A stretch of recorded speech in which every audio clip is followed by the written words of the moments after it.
It's Monday, February 27. In the headlines, Prime Minister Andrew Holness has left the country to lead a special Caricom mission to Haiti. Stocks and Securities Limited's trading license terminated. In business news, Bank of Jamaica says inflation expected to fall. Regionally, Belize's Labor Department wants to end child labor. Internationally, a 5.6 magnitude earthquake has struck Turkey, killing at least one person. And in sports, Chelsea FC manager is feeling the heat as Chelsea loses to Tottenham. This is the news on PBC Jamaica. I'm Simone Absalom Gale.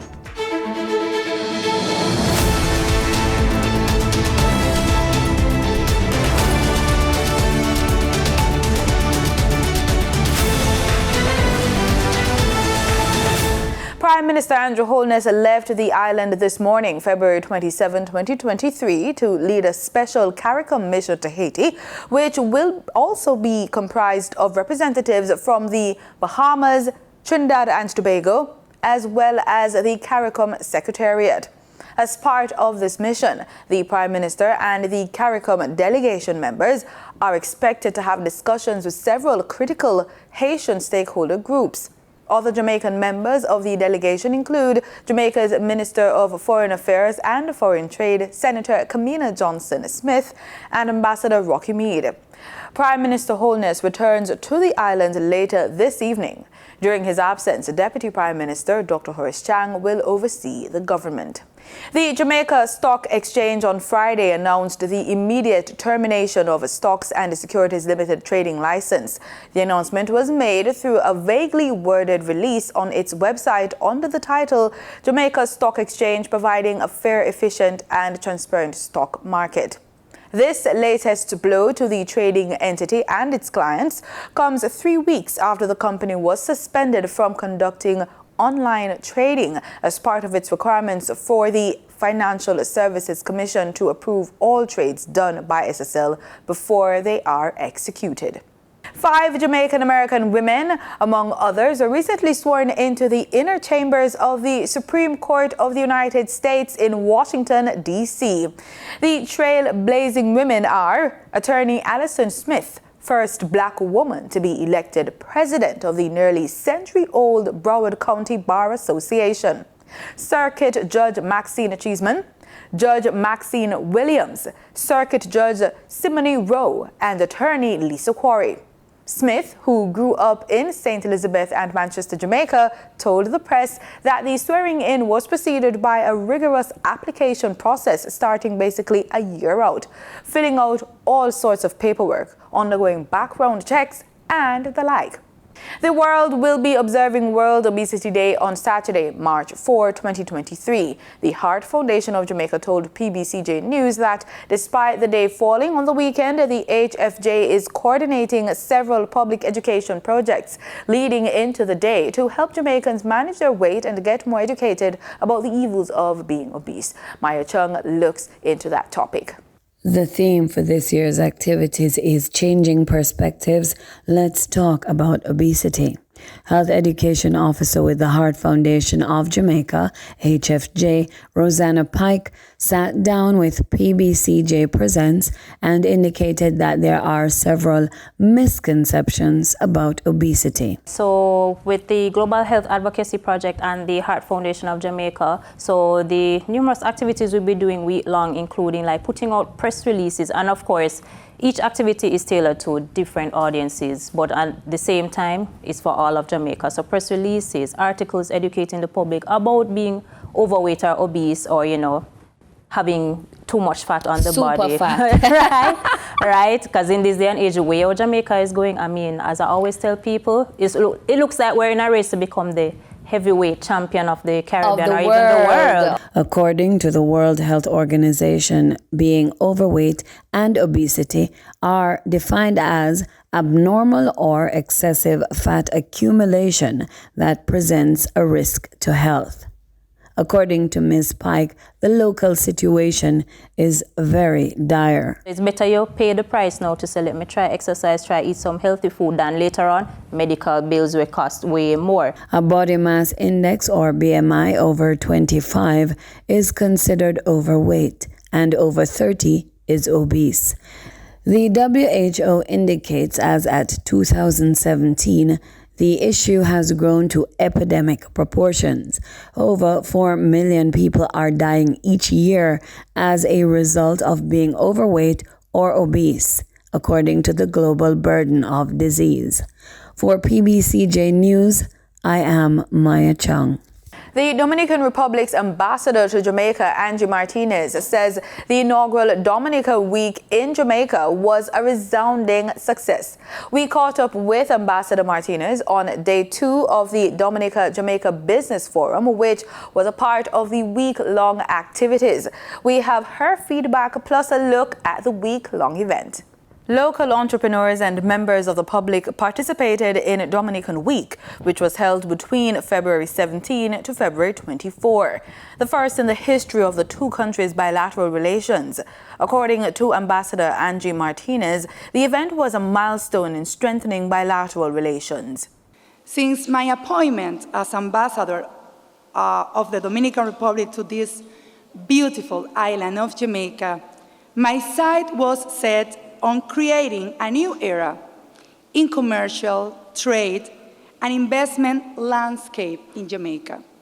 I saw the potential for synergies and a win-win relations that could be formed between our two nations. One that is reciprocal and balanced.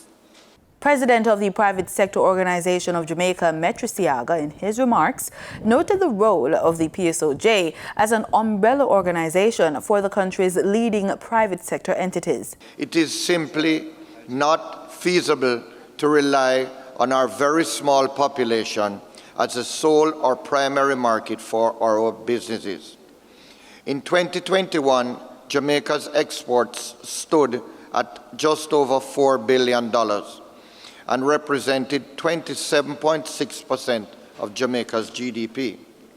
This is woefully inadequate if we are to move our country's economy forward.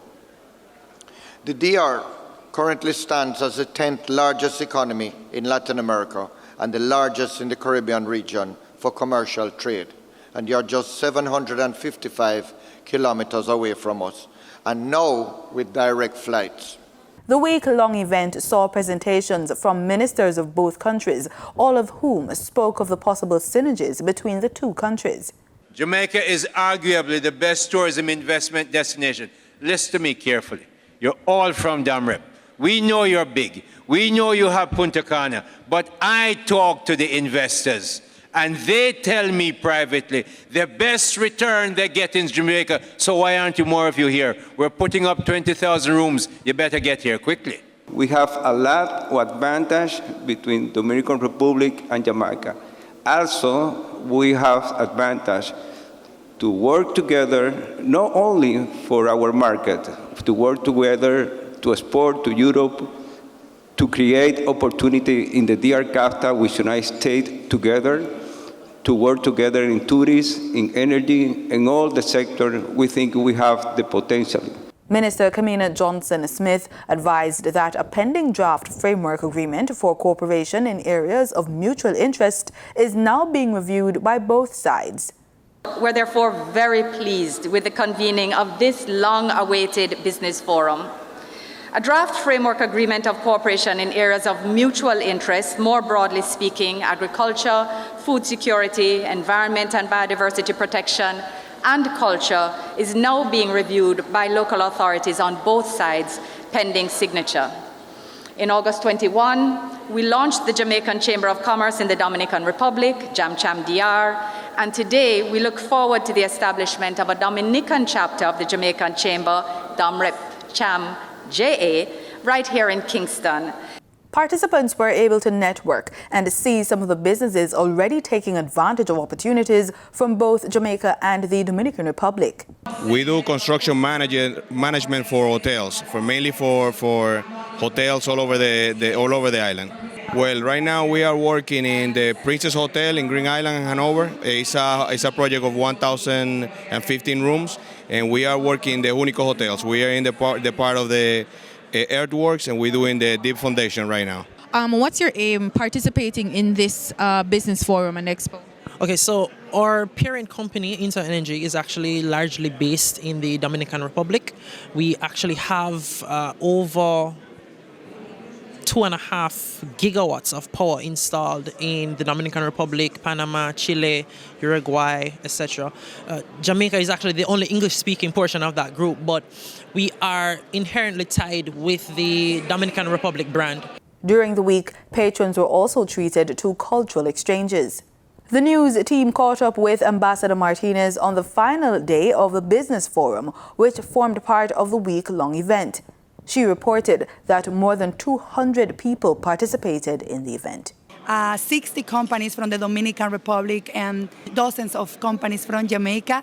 We have more than 200 B2B meetings just the last day on Thursday. So I feel really happy because we have achieved what was our goal, to promote businesses, to promote discussions on how to increase the commercial trade and investments in both sides of the countries. You should know that over 20 commercial, trade and investment missions have been executed between the countries. Also, the Dominican Republic is Jamaica's third largest trading partner in the Caribbean. Time now for the Business Report with Denita Rodney.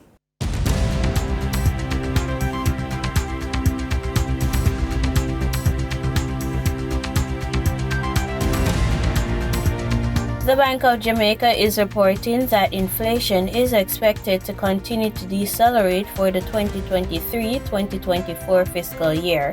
The report was tendered by Governor Richard Bowles during the bank's quarterly media press briefing last week. Inflation is projected to continue to decelerate in 2023. With less than 2 months remaining for 2022-23 financial year, inflation is now on track to fall in a range of 6.75% to 7.25% for the year.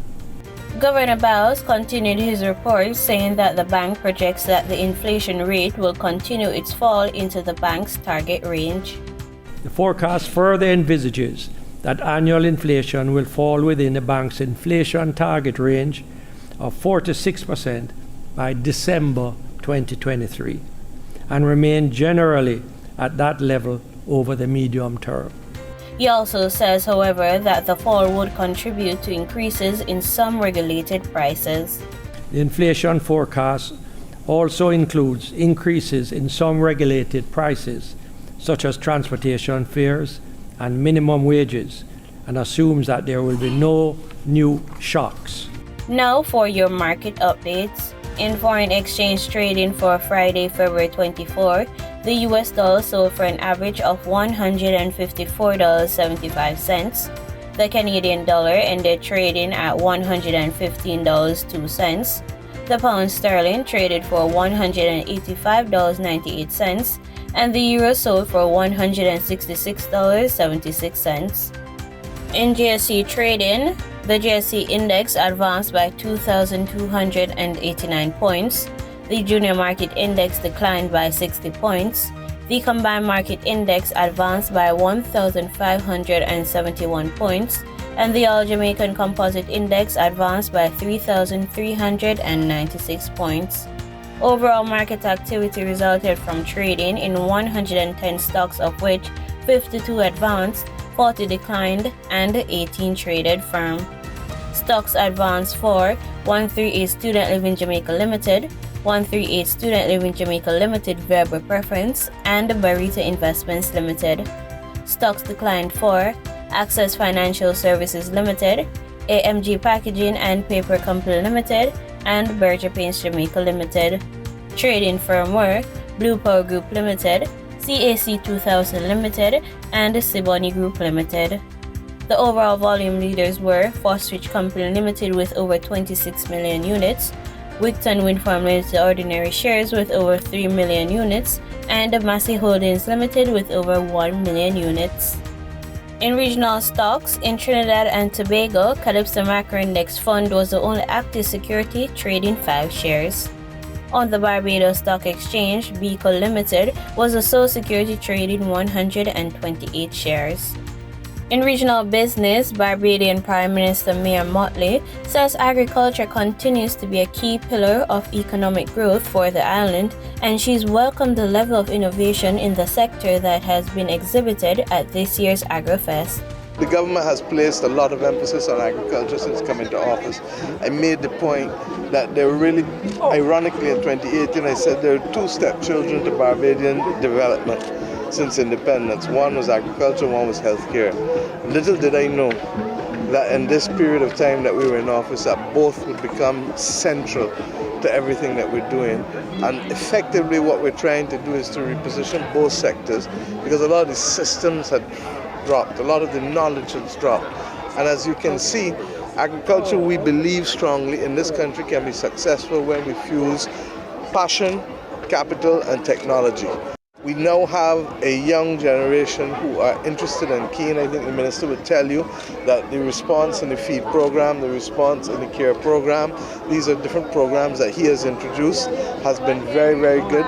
We have to overcome the hurdles. That's why we've been working so hard to bring water to people. We did it at River in St. Philip. We've done it at Lears. We're trying to deal with it now in St. Lucie, both for Mount Poya and for Spring Hall. We're trying to deal with the soils. I think you saw the stall there for the UN soil movement. By 2050, not just Barbados, but globally, soils are going to be in trouble, which will mean that food production will be in trouble. We got to get on top of that. In international business, Twitter has reportedly laid off at least 200 employees in its latest rounds of job cuts. More in this Reuters report. More jobs appear to be going at Twitter. The social network has laid off another 200 or so staff, or about 10% of its remaining workforce. That was according to a report by the New York Times late on Sunday. The layoffs reportedly hit product managers, data scientists and engineers who worked on machine learning and other features. Earlier in the weekend, the information said Twitter had laid off dozens of staff on Saturday in a bid to offset a plunge in revenue. The firm did not immediately respond to a Reuters request for comment. If confirmed, it would mark just the latest cull since the company was taken over by Elon Musk. Back in November, it laid off about 3,700 workers. At the time, Musk said Twitter was facing a massive drop in revenue as advertisers pulled spending amid concerns about content moderation. The network has recently started sharing revenue from advertisements with some of its content creators. It was acquired by Musk in October in a deal valued at $44 billion.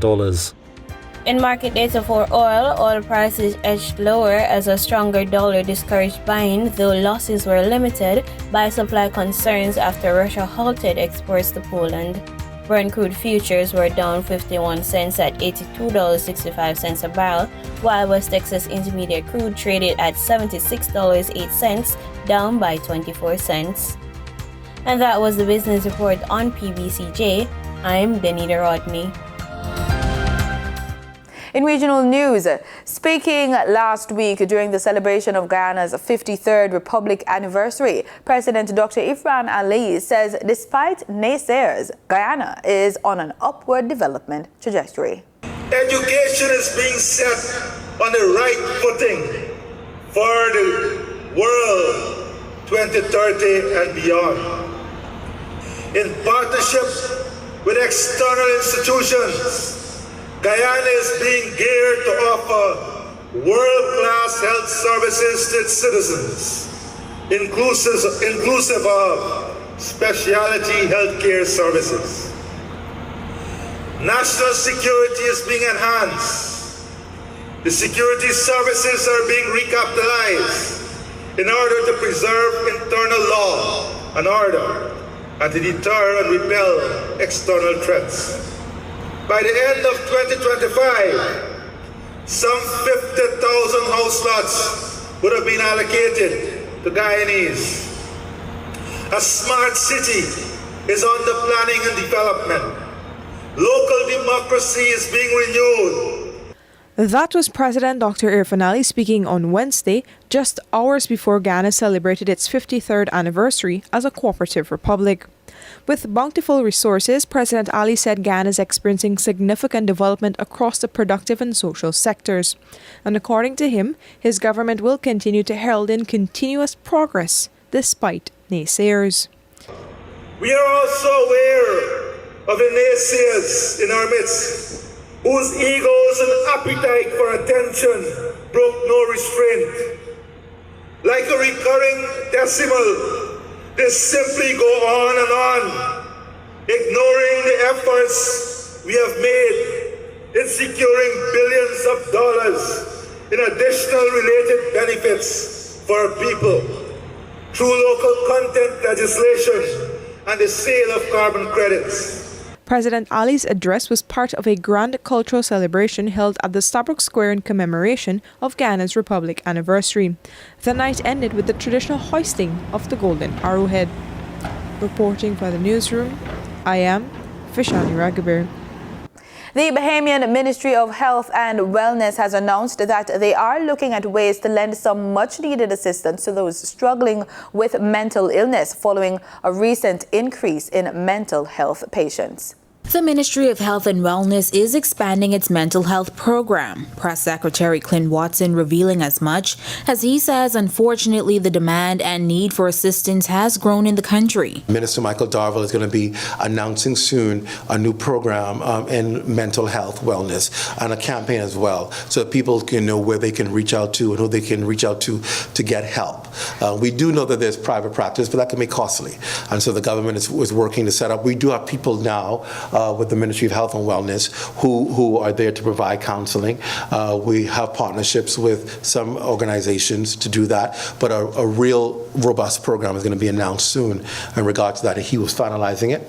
They've been meeting on it and discussing it, and we expect to hear that soon. Watson adding that the Ministry of Health and Wellness is trying to get an understanding of how many Bahamians are dealing with mental health issues. What they've been trying to do is, as people come in, document it. As people go from medical health checkups or other things, to try and be able to understand where people are in that regard, and hopefully back it up with the numbers. You're very right. The challenge we've had in the years past is data. We don't know. We don't know. And being able to understand how much this impacts our society is very important. But he says the stigma attached to mental illness must be addressed. The reality is people struggle. And so there has to be robust programs to remove stigma from it. And that's something the Ministry of Health is working particularly on, especially coming out of the pandemic, where we recognize that there has been increased cases and concerns because of what people went through mentally in the pandemic. So that's coming on soon, and we're going to continue to keep the pressure on because we have to address it.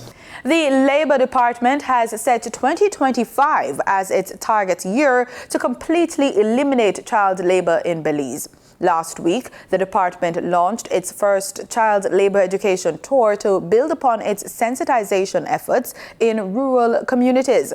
This tour is part of the implementation process of that strategy. Commissioner Dominica's Pat tells us more.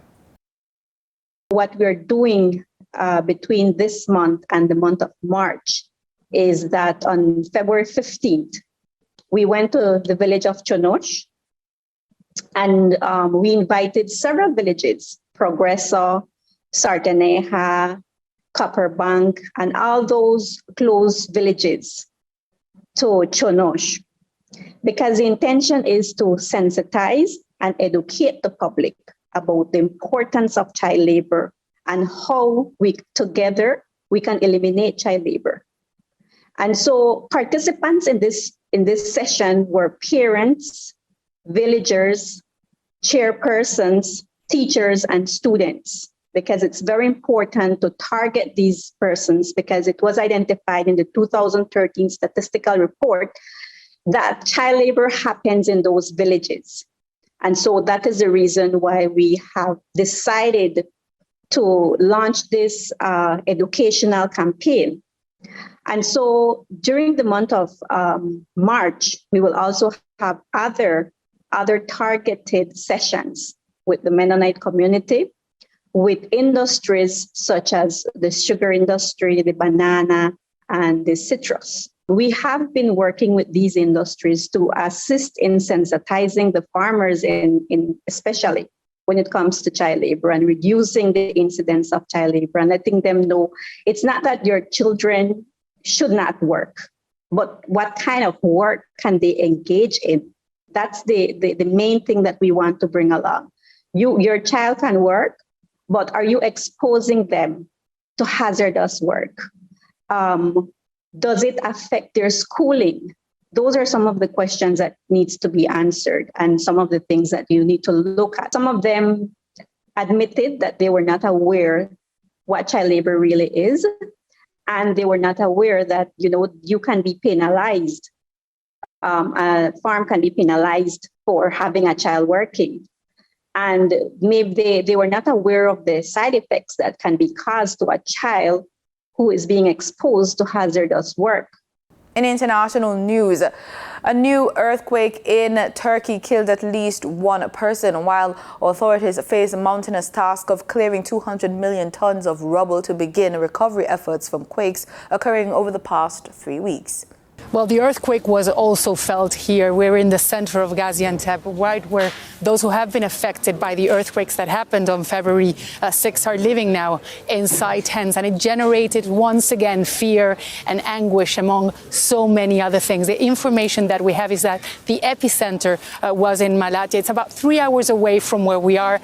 Several buildings were destroyed. The mayor there has said that Turkish emergency services have deployed search and rescue operation to see whether anyone has been trapped in the rubble. The other city affected was Kahramanmaraş. That's about 1 hour away from where we are. We know that a factory collapsed. At least one person was killed there and 3 others were injured. And this is ongoing. We're hearing almost every day of aftershocks and earthquakes, not such as this one, but certainly this is something that has been ongoing.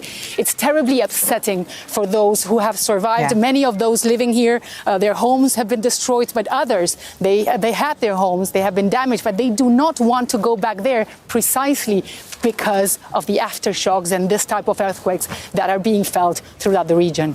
Yeah, more anguish for the people there. It's been 3 weeks now, Teresa, since those 2 powerful earthquakes across Turkey and Syria. How are people coping 3 weeks on? Well, these earthquakes and aftershocks that are still ongoing after those 2 big ones that happened almost 3 weeks ago are certainly unsettling for people here, but they're still struggling on a day-to-day basis. Wherever you go in this part of the country, you're seeing tents like this one with people that have been living there for 3 weeks, and they're telling us that, yes, they have received some tents, they have received some water and food, but they don't know what is going to happen with their life. We also know that the Turkish government has given people some cash handouts and assistance. It's around $500. Around 1 million people have received that amount of money. But still, many of the people we've been talking to here are telling us that it is not enough. We just spoke to a woman, for example, that says that 5 families are living just inside one tent. And you can imagine, how difficult it is to continue in those conditions. The Turkish government is saying that it's hoping to build at least 200,000 homes in 1 year. That is putting lots of effort to assist the population, but still it is an enormous challenge. And another challenge right now is what's happening with the rubble in all this part of the country. Around 200 million tons of rubble will have to be removed. In sports, the Jamaica Observer has reported that football club Chelsea's troubles deepened with a 2-0 loss to fierce London rivals Tottenham in the English Premier League on Sunday. Oliver Skipp and Harry Kane scored to pile the misery on Chelsea manager Graham Potter, whose team cannot seem to turn its form around.